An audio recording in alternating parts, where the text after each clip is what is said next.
Hi guys, it's Xenia. Welcome back to my channel.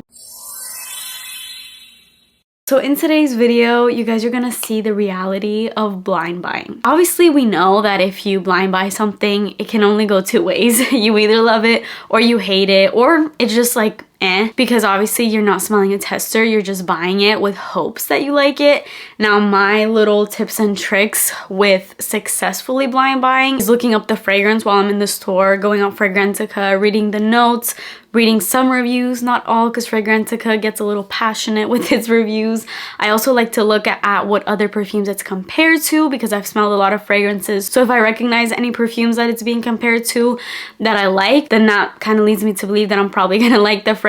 And then if it's compared to perfumes I don't like, that makes me not want to buy it. But sometimes you can do everything right and you still end up not liking the scent, or just not being wowed, like not necessarily just hating it, but it's just like blah. That's just the risk of it. We all know the risks, but it's a little bit easier when you go into discount stores like Burlington, TJ Maxx, Marshalls, Ross, because they are so inexpensive. So let me preface this video by saying a good majority of the fragrances that I'm going to talk about today will be going up on my Mercari, but I'm going to include them in a future, well actually this declutter has already happened, because I already made the video with the declutter. So this video is actually in the future, which is really confusing me right now. It's just like the timing of these videos is gonna be opposite. Like this one is gonna come out.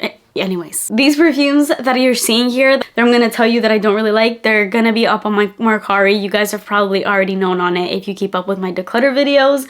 So you would have probably already seen these on there. But there is one positive in this video, and one of the perfumes in this video kind of made up for everything, because this perfume ended up being a huge success and I totally did not think it would be.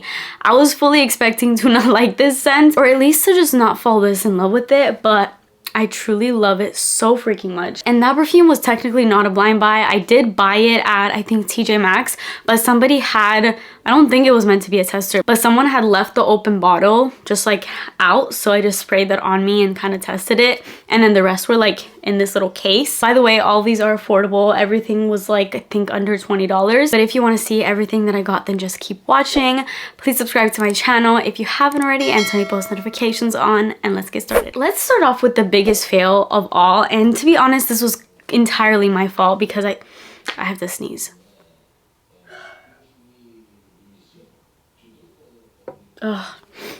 It didn't come. Buying this was entirely my fault, because I should have 100% known I was not gonna like this, even going into it. But I just gave it the benefit of the doubt, because I read so many positive reviews and I got it. But like, I'm not impressed, not even with just the scent, but even the presentation just looks so cheap. And this is the Kim Kardashian. This is not like the KKW fragrances. This is like the Kim Kardashian, like the OG fragrances that she released. This is called Fleur Fatale, and I got this perfume for $14.99, so at least I didn't lose too much. And this will be going up on my Mercari. I don't even know what this is supposed to be. It looks like a cake or something, like a wedding cake, and then it has like a flower at the top. I just don't really get it.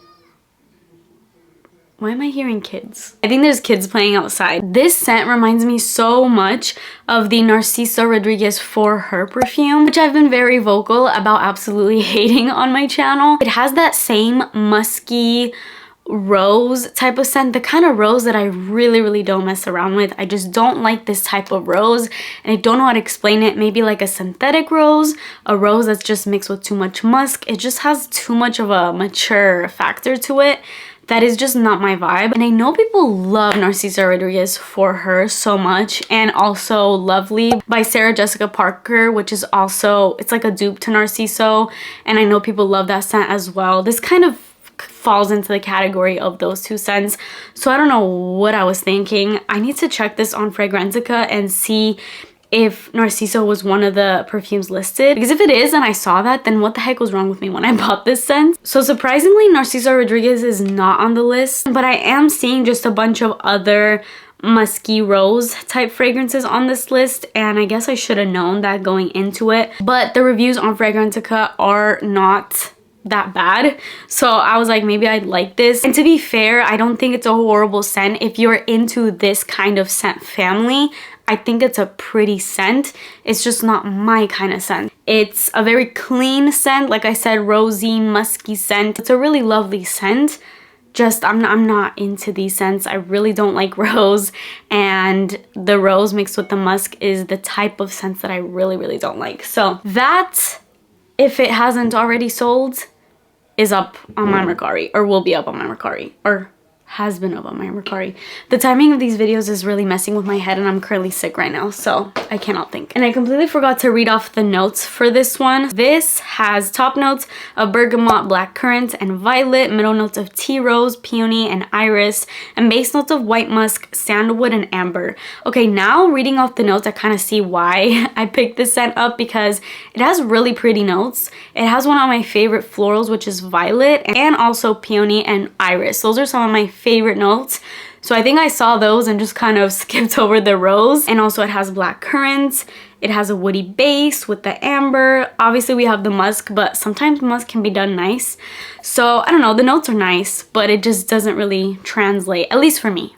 I can't speak for everybody. The next major fail is this right here. This is Viva La Juicy La Fleur. This is an eau de toilette. I had high hopes for this because I'm usually really into juicy scents, and the packaging of this is so cute. So the overall presentation of this is really pretty, but I guess I should have known, considering it's called La Fleur, that it was gonna be more floral, but that's not really the reason why I don't like this. It's more so the fact that this is not La Fleur. This is La Water. It is literally just like a really watered down version of Viva La Juicy. It's a flanker of Viva La Juicy, but it's quite literally like they just added more water into Viva La Juicy, watered it down completely. It has maybe like a drop of Viva La Juicy and like a slightly more floral feel. I don't know, like, I mean, I do smell it. It feels fresher. It's not as sweet as Viva La Juicy. Maybe that's why it smells a lot softer to me and it doesn't project as much as Viva La Juicy. So this was more so a fail in that it just doesn't project at all. Like, I can barely smell the scent. It's a very soft scent. So if you're somebody that doesn't like loud fragrances and you don't like, and you also don't like super sweet fragrances, then Viva La Juicy La Fleur would be one that you would probably like. The notes are pretty nice in this, but again, it's just that issue where they just don't translate to the fragrance. This has top notes of red berries, mandarin orange, water lily, middle notes of honeysuckle, gardenia, and jasmine, and base notes of caramel, vanilla, and sandalwood. I love those base notes, but I don't smell them at all in here. Maybe they add like a touch of sweetness, but it's not like I can pick out caramel or vanilla in this at all. I would say the most prominent part of this is just the Viva La Juicy DNA mixed with a ton of white florals, which is all of what you're seeing in the middle notes. But other than that, yeah, this is just not it. And I also have Viva La Juicy in my collection, so I don't know why I even bought this. Like, why do I need a million flankers of Viva La Juicy? I don't know, I just really love the scent, so I was hoping this would give me something, but it didn't really give me much. This next one is not really a fail, more so just like a blah. This is by the Be Delicious line, and this is called Extra Be Delicious. And I know the Be Delicious, like the original one, is like the green one, like the apple looking green juice one. That's more so just the fresh. I think it actually has green apple in it. And then this one kind of caught my attention because it had these little accents of pink, and when I went to go look it up, it's really those notes that really intrigued me the most about this scent. And I actually see in the back here, it says to mix basically the Be Delicious, the original, which has green apple, magnolia, and sandalwood, and then this one, which has fresh pear, gardenia, and caramel. And it says in the back to like mix the two and that it makes a nice scent. I don't even have the original Be Delicious, but I have smelled it many times. I'm pretty sure my mom has owned that one in the past. So if you've ever had or smelled the original Be Delicious, this is meant to be just like the super sweet version of that, which is great for a sweet lover. The notes in here are actually so pretty. It is these notes that convinced me to buy this. So it has top notes of pear, blackcurrant, freesia, and bergamot, middle notes of peony, heliotrope, gardenia, and lily of the valley, and base notes of caramel, raspberry, and ambroxan. Really nice notes, especially with the caramel and the raspberry in the base. Sounds so good. And I saw the perfumes that this is being compared to. some that kind of stick out were Anais Premier Delice. I also see Bonbon by Victor and Ralph, like a flanker of it. I see a couple of the Fantasy, Jimmy Choo Illicit, which I really like. Just a bunch of really nice scents that I've tried that I really like. Everything was sounding really good, and this one is not a complete fail. It's not like these two where I straight up, I'm just like, why did I buy these? This one I actually would consider keeping in my collection, and I think I might actually keep in my collection because it's just a little 1 fluid ounce of this. So I feel like if I use it every day, just like an everyday scent, I could probably get through it really fast. And I do like the scent. The only reason why I'm saying it's a fail is just because it's just not wowing. When you have a collection that's as big as mine, you look for perfumes that are gonna stand out in your collection, and this just doesn't at all. It's just like a standard, mediocre, sweet, fruity, fresh kind of scent. And it's nice. Like, I would wear this to the gym. Don't be fooled by all those sweet notes because it's still pretty fresh, but it's just like a sweet fresh kind of scent.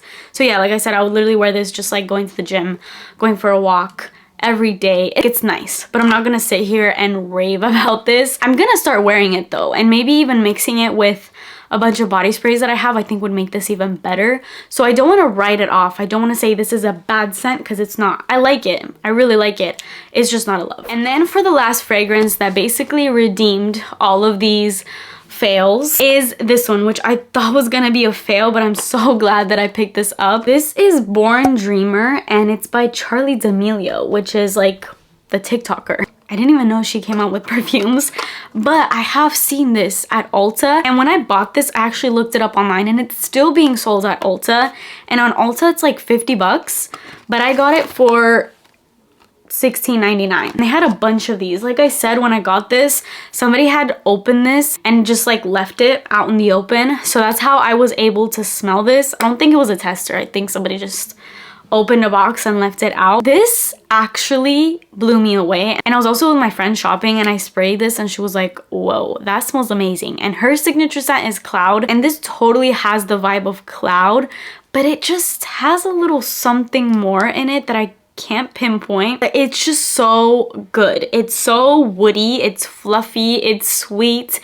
It's, oh my god, it's so good. I can't explain it. I've worn it so many times going to bed. It's like this perfect winding down kind of scent out of the shower, watching a movie, cozy type scent, but also I could see it being worn out. Like when I bought this and brought it home, I wore it that night and I was so obsessed with it that I was literally contemplating going back the next day and buying like 3 more backups. I truly really love this. I think it lasts a really long time. I think the projection is really nice.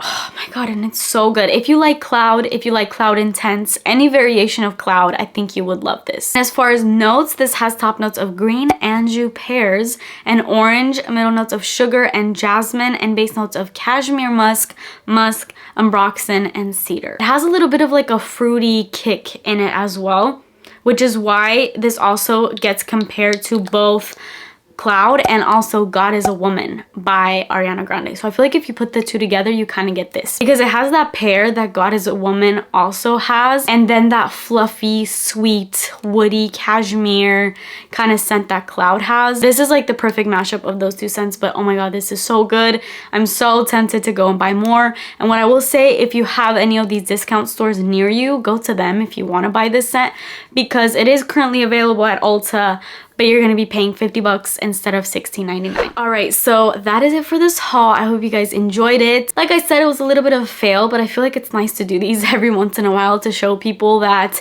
it's not always gonna be successful blind buys. And this one definitely wasn't, but at least one of them was. And that's just the reality of blind buying. Sometimes you find hidden gems, and sometimes you want to throw up at the scents that you discover. But anyways, that is it for me today. Please subscribe to my channel if you haven't already, and I will see you guys in my next video. Bye!